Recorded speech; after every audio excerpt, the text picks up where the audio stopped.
మన భూమిపైన కొన్ని ప్రదేశాలు సాధారణంగా కనిపించవచ్చు, కానీ వాటి వెనుక ఉన్న కథలు ఎన్నో ప్రశ్నలకు సమాధానం ఇవ్వడం మానేస్తాయి. ఇది మన ప్రాచీన నాగరికతల రహస్యమా, లేక మరో శక్తి ప్రభావమా? నిజంగా మానవులు మాత్రమే ఈ ప్రదేశాన్ని నిర్మించారా, లేదా మనకు తెలియని మరో అజ్ఞాత శక్తి ఉందా? ఈ ప్రకృతి అపార్థమా, లేక శాస్త్రం కూడా అర్థం చేసుకోలేని మిస్టరీనా? అత్యంత వింత రహస్యమైన ప్లేసులు. ఇప్పటికీ శాస్త్రవేత్తలు కూడా వీటిని అర్థం చేసుకోవడానికి పోరాడుతూనే ఉంటున్నారు. ఇవి కేవలం ఊహలు కాదు, ఇవి నిజము. ఇవి నిజమైన అంతుచిక్కని రహస్య ప్రదేశాలు. Top 10 mysterious place on earth. ఈ ప్రదేశాల వెనుకల ఉన్న నిజాన్ని మీరు తెలుసుకోవాలని అనుకుంటున్నారా? ఇక లేట్ చేయకుండా let's get into the video. Number 1 mysterious place వచ్చేసి చిలీలోని ఈస్టర్ ఐలాండ్స్.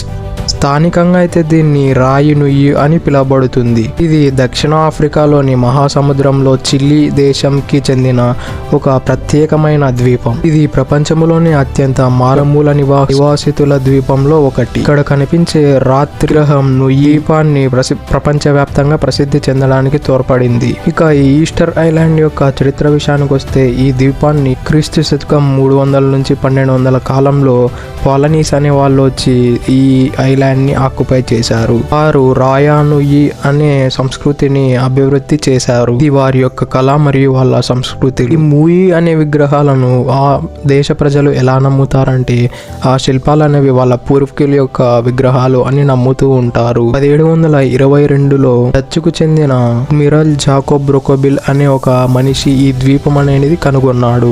ఆ సమయంలో అతను ఈస్టర్ ఆదివారం నాడు అక్కడకు చేరుకున్నారు. అందువల్లనే దీనిని ఈస్టర్ ల్యాండ్ అనే పేరు పెట్టారు. ఆ ఐలాండ్ లో ఉన్న ప్రజలు మొత్తము వనరులు అధికంగా ఉపయోగించడం వల్ల, అలానే వాళ్ళ పరిపాలన చేసిన డచ్ వాళ్ళది కొంచెం వ్యాధులందరినీ అంటుకొని జనాలు మొత్తం క్షీణించిపోయారు. పాపా నుయ్యి అనే ప్రదేశం 1888లో చిలీలో ఒక పార్ట్గా చేరిపోయింది. అంతవరకు అది ఒక ప్రైవేట్ ఐలాండ్ గా, ప్రైవేట్ ప్లేస్ గా ఉండేది. ఈ ఐలాండ్ లో దాదాపు 900 మోయి విగ్రహాలు ఉన్నాయి. ఈ విగ్రహాలను అగ్నిపర్వత రాయితో చెక్కబడ్డాయి మరియు వీటి పరిమాణం మరియు ఆకారం మారుతూ ఉంటాయి. అలానే కొన్ని విగ్రహాలు వచ్చేసి 30 అడుగుల కంటే ఎక్కువ హైట్ ఉంటాయి. ఇంత ఎత్తైన విగ్రహాలు ఎలా తరలించారు అనేది ఇప్పటికి ఒక రహస్యంగానే మిగిలిపోయింది. ఇక మోయి విగ్రహాలు ఎక్కడ చూడవచ్చు అంటే, చిల్లీ ఐలాండ్ లో రానో రారాకు, అహో టొంగారికి వంటి ప్రదేశాలలో ఈ విగ్రహాలను చూడవచ్చు.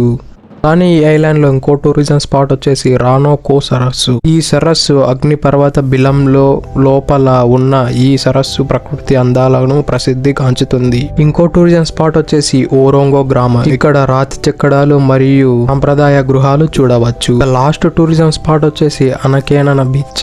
బీచ్ యొక్క స్పెషాలిటీ వచ్చేది తెల్ల ఇసుక ఉంటుంది, అలానే నీళ్లు కూడా స్వచ్ఛంగా ఉంటాయి. ప్రస్తుతం ఈస్టర్ ఐలాండ్ యొక్క పరిస్థితి చూసినట్లయితే ఇది యునెస్కో ప్రపంచ వారసత్వం దేశం బతికేది మొత్తం టూరిజం స్పాట్స్ మీదనే. అయితే దుబాయ్ బతుకుతుందో సేమ్ అలానే ఈ దేశం కూడా ఆ ఈస్టర్ ఐలాండ్ అనే ఒక స్పెసిఫిక్ ప్లేస్ వల్లనే ఆ దేశం మొత్తం లాభపడుతుంది. అలానే ఎన్విరాన్మెంట్ కూడా చాలా వరకు వీళ్ళు సేవ్ చేస్తూ ఉంటారు.